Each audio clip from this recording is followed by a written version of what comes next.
अभी 3 दिन पूर्व ये हमारा सौभाग्य है, अयोध्या में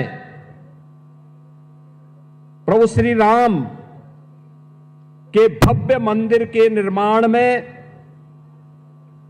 कार्य को पूर्ण करने के इस महायज्ञ का पूर्णाहुति के कार्यक्रम के साथ ही भव्य भगवा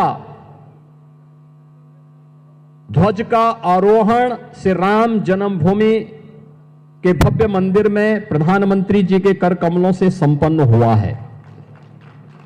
पूरा देश और पूरी दुनिया भारत के सनातन के इस वैभव को देखी है, उसको अनुभव की है। और अयोध्या की जब बात आती है तो उसी इक्ष्वाकु कुल के प्रथम राजा भगवान ऋषभ देव जो प्रथम जैन तीर्थंकर थे, उनका स्मरण भी हर व्यक्ति बड़ी श्रद्धा भाव के साथ करता है। ये उत्तर प्रदेश का सौभाग्य है कि हमारे उत्तर प्रदेश में प्रथम जैन तीर्थंकर भगवान ऋषभ देव और अयोध्या में 4 ऐसे पवित्र जैन तीर्थंकर उसी अयोध्या की धरती में पैदा हुए। काशी जो दुनिया की आध्यात्मिक नगरी कही जाती है, उस काशी में 4 जैन तीर्थंकरों को अवतरित होते हुए दुनिया ने देखा है। अभी पिछले दिनों मुझे श्रावस्ती जाने का अवसर प्राप्त हुआ था।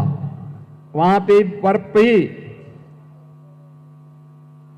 भगवान संभवनाथ जी का जन्म जैन तीर्थंकर के रूप में उनका जन्म उसी श्रावस्ती की धरती पे हुआ था। भगवान महावीर का जन्म यद्यपि वैशाली में हुआ, लेकिन महापरिनिर्वाण उन्होंने उत्तर प्रदेश के कुशीनगर के पावागढ़ में लिया था। और आज मुझे बताते हुए प्रसन्नता है कि हमारी सरकार ने उस फाजिल नगर का नाम, जहां भगवान महावीर ने अपना महापरिनिर्वाण लिया था, उसे हम पावा नगरी के रूप में हम लोगों ने उसके नामकरण को आगे बढ़ाने की कार्रवाई को आगे बढ़ाया है। यानी ये 24 जैन तीर्थंकर जिन्होंने समाज को एक नई दिशा दी, जिन्होंने करुणा की, मैत्री की, अहिंसा की, जियो और जीने दो की एक प्रेरणा विश्व मानवता को दी। और केवल मनुष्य ही नहीं बल्कि प्रत्येक जीव जंतु के लिए एक नई प्रेरणा प्रदान की। वह आज भी उसकी प्रासंगिकता उसी रूप में बनी हुई है। हमें इस बारे में जरूर ध्यान रखना होगा कि अगर मानव सभ्यता को विकास की नित नई ऊंचाइयों तक पहुंचना है तो हमें भारत के अध्यात्म की शरण में जाना पड़ेगा। याद रखना, अध्यात्म के साथ ही भौतिक विकास हो, सांस्कृतिक उन्नयन हो या आध्यात्मिक उन्नयन के लिए एक सुरक्षित वातावरण चाहिए, सुसभ्य वातावरण चाहिए, साफ सुथरा वातावरण चाहिए। और यह भारत ने ही पहले भी दुनिया को दिया है, आज भी विश्व मानवता के लिए वह संदेश भारत का ही है, भारत के ऋषि मुनियों का है, भारत की परंपरा का है, भारतीय संस्कृति का है। हम सबको इस बारे में गौरव की अनुभूति होनी चाहिए कि हम सब इन सभी संदेशों को लेकर के जो भारत की ऋषि मुनि परंपरा ने हम सबको दिया है, अगर हम इसका आत्मसात करते हैं, इसका अनुसरण करते हैं, तो यही विश्व मानवता के कल्याण का मार्ग प्रशस्त करता है।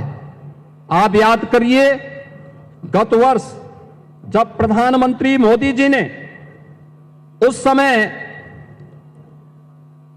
अप्रैल में दिल्ली में विश्व नौकार महामंत्र दिवस पर वन वर्ल्ड वन चैंट कार्यक्रम का उद्घाटन किया था। उस अवसर पर उन्होंने 9 संकल्पों को हम सबको प्रदान किया था। वे 9 संकल्प थे कि पानी का बचत,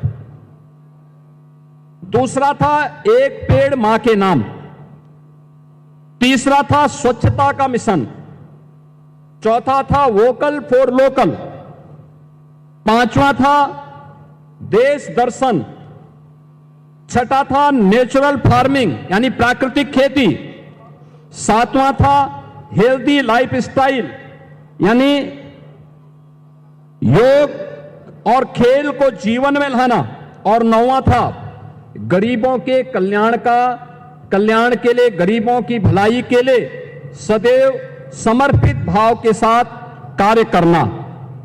और आज मुझे बताते हुए प्रसन्नता है कि जैन मुनियों की जो परंपरा है उसी पवित्रता को आगे बढ़ाने का कार्य कर रही है। मैंने भी यहां पर जब मैं आया था, मैंने आचार्य श्री प्रसन्न सागर जी महाराज, उपाध्याय मुनि श्री पीयूष सागर जी महाराज की दिनचर्या को देखा है, और मैंने जो देखा उनके बारे में सुना। जो मैं देख रहा था कि 557 दिनों की कठोर साधना, 496 दिनों की निर्जल उपवास, तप, अनुशासन और आत्म संयम का एक अद्भुत उदाहरण इसमें हमें देखने को मिला है। ये चीजें दिखाती हैं कि अगर हम संकल्प ले लें तो पिंड माही ब्रह्मांड समाया, यानी सब कुछ जो कुछ हमें बाहर दिखाई दे रहा है वह सब कुछ हमें इस शरीर में अनुभव होते हुए दिखाई देगा। और यह मुझे प्रसन्न सागर जी महाराज की साधना के माध्यम से देखने और अनुभव करने का अवसर प्राप्त हुआ है। मैं आज के इस अवसर पर जब इस पवित्र कार्यक्रम में पंच कल्याणक महामहोत्सव में मुझे भाग लेने का अवसर प्राप्त हुआ है, यहां पे मुझे भगवान पार्श्वनाथ और क्रांतिकारी संत तरुण सागर जी महाराज के इस पावन गुफा मंदिर के लोकार्पण के समारोह में भाग लेने का अवसर प्राप्त हुआ है। मैं आयोजकों को इसके लिए हृदय से धन्यवाद देता हूं। आप सबके प्रति अपनी शुभकामनाएं देता हूं। पंच कल्याणक महामहोत्सव के प्रति अपनी शुभकामनाएं देता हूं, और पूज्य आचार्य श्री प्रसन्न सागर जी महाराज और उनसे जुड़े हुए सभी अन्य जैन मुनियों को यहां पर नमन करते हुए उनका अभिनंदन करता हूं, स्वागत करता हूं। धन्यवाद। जय हिंद। निश्चित आदरणीय योगी जी ने